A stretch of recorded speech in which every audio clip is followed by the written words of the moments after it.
Hello बच्चों, let's see this question and here this question से describe any 5 characteristic of democracy. Question आपसे बोल रहा है कि लोकतंत्र की, डेमोक्रेसी की कोई 5 कैरेक्टरिस्टिक बतानी है। ये क्वेश्चन बहुत ज़्यादा इंपॉर्टेंट है, बहुत बार एग्जाम्स में पूछा जाता है कैरेक्टरिस्टिक के बारे में। तो यहाँ पे क्वेश्चन का की कॉन्सेप्ट है फीचर्स ऑफ डेमोक्रेसी। फीचर्स की बात करें या कैरेक्टरिस्टिक की बात करें, बात एक ही होती है, विशेषताएं बतानी है आपको। तो जब भी फीचर्स आपसे पूछे जाएं तो आपको डायरेक्ट फीचर्स पे नहीं आना है। सबसे पहले आपको डेमोक्रेसी क्या है इसकी डेफिनेशन देनी है ताकि आपका आंसर इफेक्टिव लगे। तो आंसर आपसे सबसे पहले हम डेमोक्रेसी की डेफिनेशन देते हैं। डेफिनेशन है, it is a form of government in which people elect their representative and then rule through them. ये सरकार का एक ऐसा रूप है डेमोक्रेसी जिसमें जनता अपने रिप्रेजेंटेटिव को या अपने रूलर्स को खुद से चुनती है वोट देकर, और फिर अपने रूलर्स के थ्रू खुद शासन करती है। उस फॉर्म ऑफ गवर्नमेंट को बोला जाता है democracy.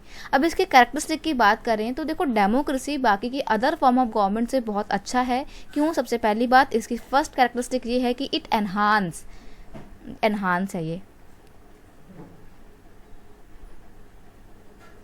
It enhance the dignity of its citizen.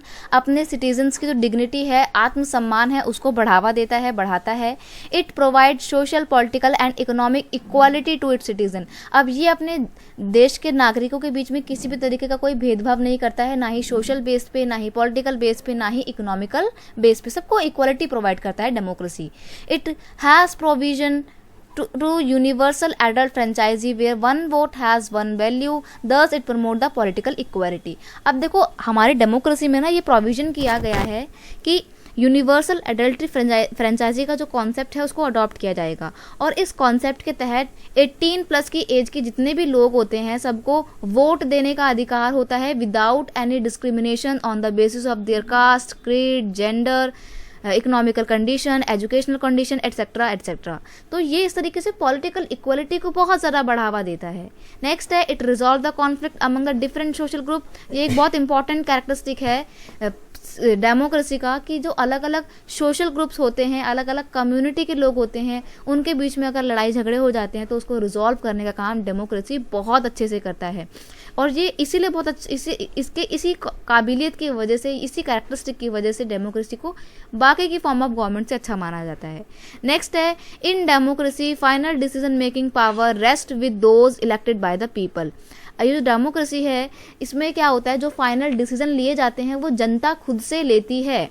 किसी और के, कोई और बाहर का देश आकर आपके लिए निर्णय नहीं लेगा, बल्कि जो भी डिसीजन मेकिंग का प्रोसेस होगा उसमें जनता डायरेक्ट पार्टिसिपेट कर सकती है अगर पॉसिबल हो तो। और अगर पॉसिबल ना हो तो जनता पार्टिसिपेट नहीं करती, तो क्या करते हैं, जो जनता के द्वारा चुने हुए रिप्रेजेंटेटिव होते हैं ना, वो उस डिसीजन मेकिंग प्रोसेस में पार्टिसिपेट करते हैं और अपनी जनता की विल को या अपनी जनता की डिमांड को रिप्रेजेंट कर रहे होते हैं उस पूरे प्रोसेस में। तो उस तरीके से देखा जाए तो डायरेक्टली जनता के लिए जनता द्वारा शासन ही है डेमोक्रेसी। ये इसलिए बेस्ट फॉर्म ऑफ गवर्नमेंट है। I hope you understand it well. Best of luck.